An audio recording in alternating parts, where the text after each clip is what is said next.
And Amsel Ponte from MaineToday.com is in the studio to share the must-attend music happenings from all over the state. She's got a list of concerts coming up this month, from mid-coast music festivals to a CD release show in Portland. She will tell us all about that coming up in just a few minutes.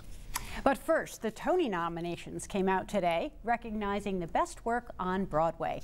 Now, chances are pretty good that you have never heard of someone who has lived in Maine for years and has been nominated for a Tony 7 times and won twice. His name is Chris Akerlind, and the reason you probably don't know of him is that he is not an actor. He's a lighting designer. Chris Akerlund has always loved theater, and when he was in high school, he enjoyed being on stage as an actor and a musician. Along the way, though, something changed. And toward the end of high school, on both accounts, the idea of performing, either as a musician or as an actor, something happened. Some adolescent turn told me that I was dead scared of it in a way, and that I wanted nothing more to do with it. By the time you were in college, you knew that you were really drawn to lighting design. What was it about that that got you so fired up? Light has a very, very magical quality and transformational quality about it, and I just think I was turned on to that. You've got to really like lighting design, because when you're 21 years old, there's nobody who's saying, oh yeah, don't go into sales, go into theatrical lighting design. Right. That's exactly right. I transferred into Boston University as an undergrad, and the lighting designer professor there said, don't do it. Just don't do it. Theatrical lighting helps set a mood, and Akerlund says the mood is determined largely by 3 elements of the lighting: color, pattern, and angle. So a pale light coming at an angle, and a 45-degree angle, hitting my face if the spectators are in front of me, is going to feel like the sun. Now, of course, it's not going to feel like the sun if you're just in a big white box, big conceptual kind of a project. So the work is determined and driven by circumstances. And in that regard, what's so much fun about being a lighting designer is that the circumstances, of all the 600 or so projects I've done over 30 years, the circumstances are always different. When you do 600 productions over the course of your career, you're always, it's like going to a new school every whatever, 2 or 3 months. It's like you're the new kid in school all the time. In some new cases, people, new weeks. surroundings, new books, new everything, right? Yeah.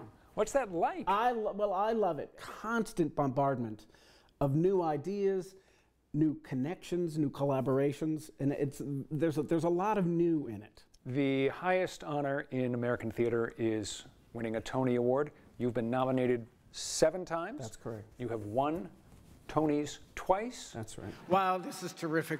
Paula Vogel, Rebecca Teichman, thank you so much for this wonderful work.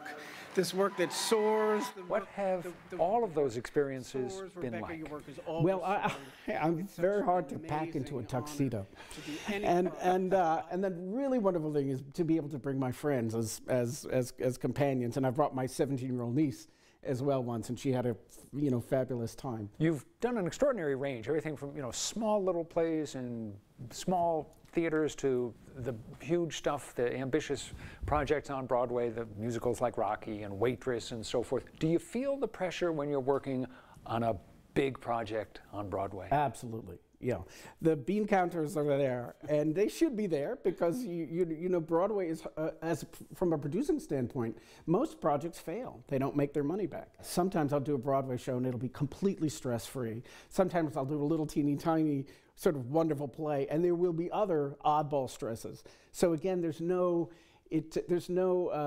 knowing what to expect. You've been doing this for more than 30 years. I certainly don't know you well, but I get the sense that you still love it. Yeah, what I love is the essence of theater. Human beings telling one another a story. I describe myself as theater folk, so that the interest in the theater comes before the interest in lighting, although, light is a pretty miraculous medium. You could certainly live in New York City. You know tons of people down there who do. Why do you choose to live in Portland?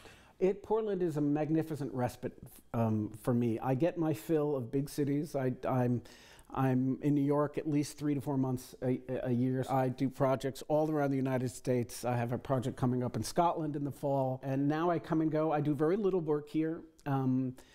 but that enhances the experience for me that this is home. You can recharge your creative batteries here in a way that you would not be able to do in New York. Exactly. Yeah, I really love it. If you were a photographer, we could look at your photos and they would last for hundreds of years. But you're a theatrical lighting designer. When the production is over, even at the end of the night at 11 o'clock, your work fades away, not to be seen again. How do you feel about that, that you're doing this really remarkable creative work and it is just so fleeting? You know, I also think that it's part of the magic of the theater that it doesn't sustain. I like that things are moving.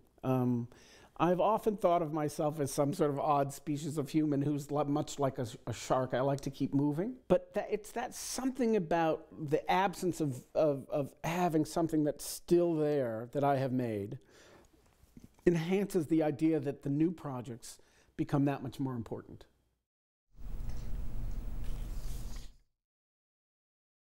I love that answer, that part of the reason there's this magic to theater is because it doesn't have that permanence. Right. It's sort of gone afterwards, up in a puff of smoke. Yeah.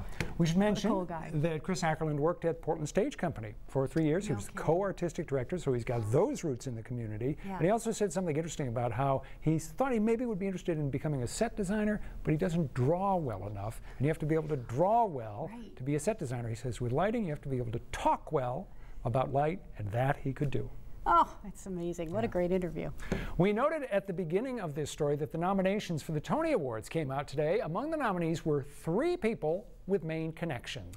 Tony Shalhoub, who graduated from what is now the University of Southern Maine, was nominated for a Tony for Best Actor in a Musical for his performance in The Band's Visit. And although he was not nominated for a Tony, it's worth mentioning that one of the other actors in The Band's Visit is John Cariani, who grew up in Presque Isle and wrote Almost Maine, which has become one of the most widely performed plays in the world. As for the other 2 nominees, Tyler Michelow, who grew up in Portland, did the lighting for The Band's Visit, and he has been nominated for a Tony. So was Donald Holder, who graduated from the University of Maine and did the lighting for My Fair Lady. Who knew we had so many ridiculously talented lighting designers with Maine connections? It's really amazing.